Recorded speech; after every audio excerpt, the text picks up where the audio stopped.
Well, hello everybody, and welcome to Today Isle. I'm Clixian, and today I'll be doing some beach combing, but more importantly, I'll be shedding a little bit of light on Nova Scotia's dirty little secret.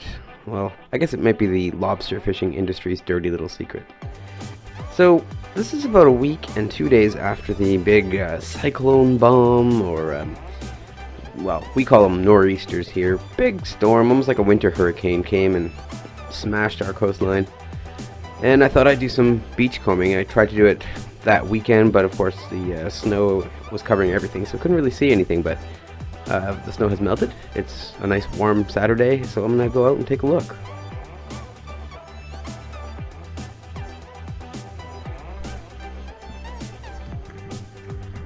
So the coastline was battered by this storm, and a lot of stuff kind of washed up and can be found on the shoreline. But most of it is from the lobster fishing industry. There's a lot of wood, a lot of driftwood, a lot of actually wood that could be repurposed. You know, if you had half a mind to do so. But a lot of it is garbage. A lot of it is basically cast-offs from the fishing industry that are going to sit on this shore until they decompose.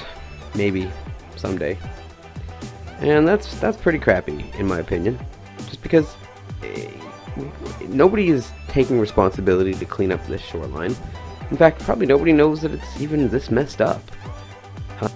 Basically, you have the line of rocks, and then off to the back side of it, which is basically a bog, is just completely filled with garbage. Buoys, bottles, so much plastic, rope, broken pieces of lobster traps, just random pieces of, you know, boat and wharf material, like pieces of old tires that they use for bumpers on the boats so that they don't hit up against the wharves and stuff like that, all over the place. It's just crazy.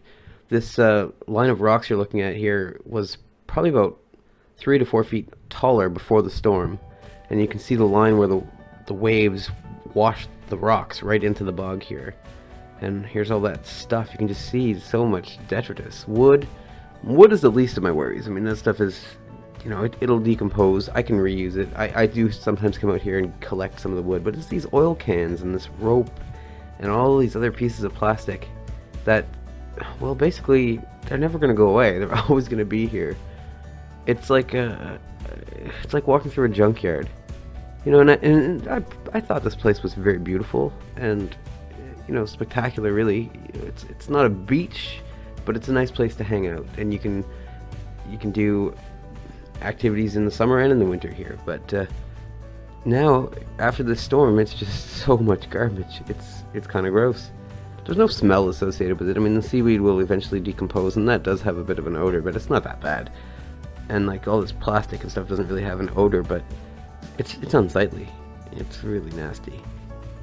And basically this is caused by, you know, loose material on boats that are not properly stashed, that's getting either blown off of the boat and into the water, or thrown overboard, sad to say. And a lot of it just comes up and washes onto the shore after these big storms. So this, in back here, you can see all the seaweed has gone all the way back almost to, as far as, you know, in some cases to the trees. Well, here's a lobster pot, pretty much covered in seaweed, but there's a lot of these that wash up. We often see lobster pots and other life, sea life, obviously not alive, but crabs and lobster, sea cucumber, things like that wash up onto shore. This lobster pot looks to be in pretty good condition. Let's take a look and see if there's anything inside.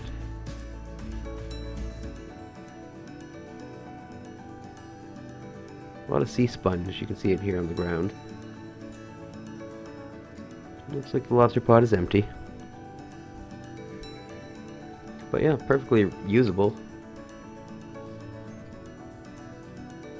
It's all seaweed that is washed up, and entangled in that seaweed is just so much garbage. It's pretty sad. This looks pretty nasty to me.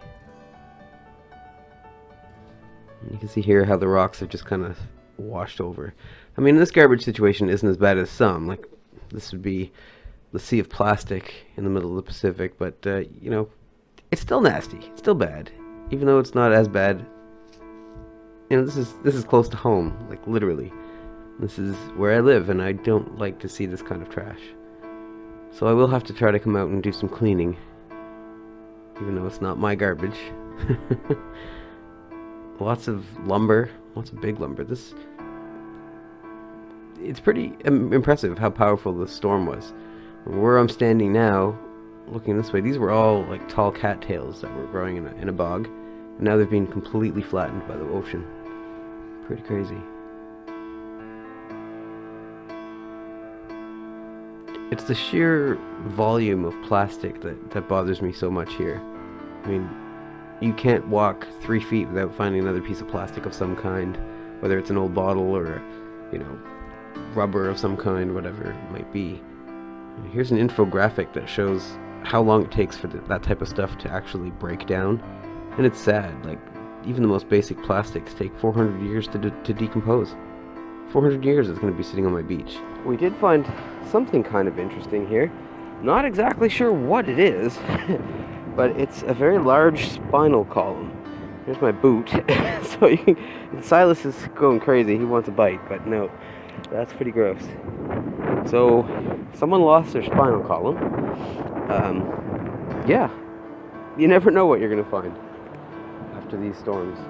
I have found some really battered seals before. You sometimes find seabirds and fish. Sometimes you find fish, sometimes sea cucumber, sometimes the odd crab and lobster. This is a very large piece of wood that looks like it's been in the ocean for a while. You can see the really interesting textures. Very, very large piece of wood. And that just washed up on shore. I mean, that's bigger around in circumference than a telephone pole, so not sure what it was for, but it's here now. Probably not going anywhere for a while. Yeah, there's bait bags. That there is a bait bag. That's what goes in the lobster pots, and you put the smelly bait that attracts the lobsters in there. Lots of plastic. So much plastic. It's terrible. Like, stupid stuff, too. A lot of water bottles, a lot of oil cans, a lot of just random bits and pieces of rope, which are also made of plastic. It's so horrible for the environment. Rubber bands for lobsters. There's a lobster band right there. All this stuff is from the lobster industry, for the most part. That's a nice board right there. Yeah, there's a crack in it though. There's lots of rope, but a lot of it is pretty junky at this point. Not terribly useful. Every once in a while I find some really nice coils that are in great shape. So of course, a good rope. If you can get it for free, why not? It's a gnarly piece of driftwood. Alright, well, we're on our way back. Hopefully you've enjoyed this. It's kind of weird, I know, but c'est la vie in Nova Scotia. This is kind of a little tradition I have after big storms. I like to just go and see what washed up, because you never know. Someday you might find a treasure. Who knows? Look at all this junk. Terrible. One thing I do look for are buoys like this one, made out of that pressed foam, that are in good shape. Because if you can find them whole and in good shape, you can actually split them in half, and they make good decoys for either ducks or geese. So I'm always on the lookout for that type of thing. And useful pieces of wood, that sort of thing. But yeah, so much garbage, plastic. It's just a painted piece of wood. Water bottles, Pepsi bottles. It behooves me to someday come out here and try to clean it up, but it would take hours just to do a tiny stretch. The whole coastline is like this. Pretty sad. My only message to anybody out there who might be listening that's in the lobster industry is try to keep your trash in a good place where it's not going to blow into the ocean. Because it's pretty messy.